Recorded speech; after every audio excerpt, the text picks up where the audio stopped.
Ok, je suis Eli Kayembe, je suis avocat au barreau de Kisangani, au barreau de la Tchopo, j'allais dire. Je dirige une organisation de défense des droits de l'homme qu'on appelle Action pour la justice et de moi les droits humains. Nous sommes aux États-Unis aujourd'hui, à Washington, devant la Maison Blanche, justement pour manifester, pour parler de l'unité de l'Afrique. Tout le pays que vous avez vu aujourd'hui réuni avec nous. Nous avons l'Égypte, nous avons le Congo, nous avons le Tchad. Tout ce pays parle de la liberté.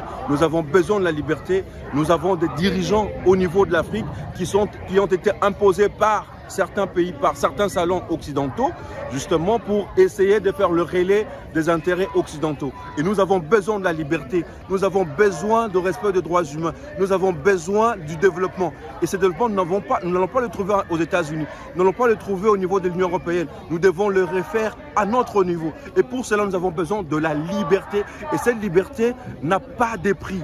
C'est une occasion, d'ailleurs, comme nous sommes là dans le cadre également du sommet États-Unis-Afrique, c'est une occasion pour l'Afrique et pour les États-Unis de redéfinir les relations internationales qui doivent désormais primer entre les États-Unis et l'Afrique. Parce que nous avons besoin de la liberté, nous avons besoin d'être indépendants.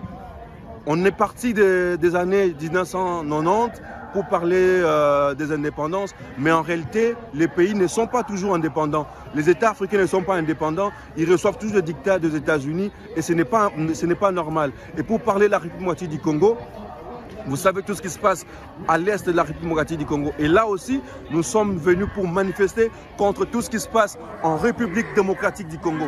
Vous êtes informés que tout ce qui se passe en République démocratique du Congo, ça fait plus de 20 ans qu'on est en train de tuer, qu'on est en train de piller les ressources naturelles, qu'on est en train de violer les femmes, qu'on est en train de tuer les enfants, qu'on est en train de priver à toute une nation son avenir, son destin. Et il est important. Et c'est devant la face de la communauté internationale. Et c'est devant l'Union européenne. Vous avez suivi dernièrement que l'Union européenne a apporté de l'aide à plus de 20 millions d'euros en faveur du Rwanda. Alors que la République démocratique du Congo, qui est un État souverain, qui a besoin de se défendre, ces armes qui ont été achetées n'ont pas pu arriver au Congo parce qu'il y a des sanctions, il y a des régimes d'embargo et ce n'est pas normal. Et tout se passe avec la complicité de la communauté internationale et ce n'est pas normal. Et les États-Unis ont un rôle à jouer dans le processus de décrispation de ces situations au niveau international.